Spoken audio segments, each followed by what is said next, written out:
ഒന്ന് ചുണ്ട് നിവർത്തി പാൽ പുഞ്ചിരി നൽകുന്നതിന്, അല്ലെങ്കിൽ ഒന്ന് പല്ല് കാണിച്ച് ഒരു സൗന്ദര്യത്തോടെ ചിരിക്കുന്നതിന് അള്ളാഹുവിന്റെ അടുത്ത് സ്വർഗം ലഭിക്കുന്നത് എന്തുകൊണ്ടാണെന്ന് വെച്ചാൽ ആ ചിരി കിട്ടുന്നയാൾക്ക് ഒരു അല്പം സന്തോഷമുണ്ട് എന്നുള്ളതാണ് അതിന്റെ അടിസ്ഥാന കാരണം. സുഗന്ധം പൂശൽ സുന്നത്താണ്. എന്തിന്? നിന്റെ അടുത്തിരിക്കുന്നയാൾക്ക് ഒരു സുഗന്ധം ആസ്വദിക്കാലോ എന്നുള്ളതാണ് ഇസ്ലാമിന്റെ തീർപ്പ് കൽപ്പന. നഖം വെട്ടൽ സുന്നത്താണ്. എന്താ കാരണം? നിനക്ക് വൃത്തിയാവുന്നതോടൊപ്പം അപരനൊരു പ്രയാസം ഉണ്ടാവരുതേ എന്ന് ചിന്തിച്ചിട്ട്. കറവ് നടത്തുന്ന സമയത്ത്, അറവിന്റെ സമയത്തും കറവിന്റെ സമയത്തൊക്കെ നിന്റെ നഖം വെട്ടണം എന്ന് പറയുന്നത് എന്തിന്? ഒരു വേറെ ജീവിക്ക്, സഹജീവിക്ക് പോലും നിന്നെ കൊണ്ട് വേദന ഉണ്ടാവരുതെന്നാണ് ഇസ്ലാം പറയുന്നത്.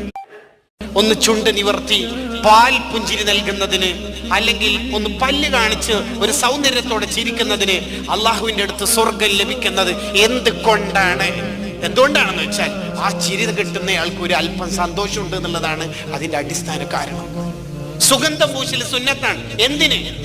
നിന്റെ അടുത്തിരിക്കുന്നയാൾക്ക് ഒരു സുഗന്ധം ആസ്വദിക്കാലോ എന്നുള്ളതാണ് ഇസ്ലാമിന്റെ തീർപ്പ് കൽപ്പന. നഖം വെട്ടൽ സുന്നത്താണ്. എന്താ കാരണം?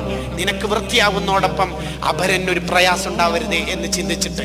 കറവ് നടത്തുന്ന സമയത്ത്, അറവിന്റെ സമയത്തും കറവിന്റെ സമയത്തൊക്കെ നിന്റെ നഖം വെട്ടണം എന്ന് പറയുന്നത് എന്തിന്? ഒരു വേറെ ജീവിക്ക്, സഹജീവിക്ക് പോലും നിന്നെ കൊണ്ട് വേദന ഉണ്ടാവരുതെന്നാണ് ഇസ്ലാം പറയുന്നത്.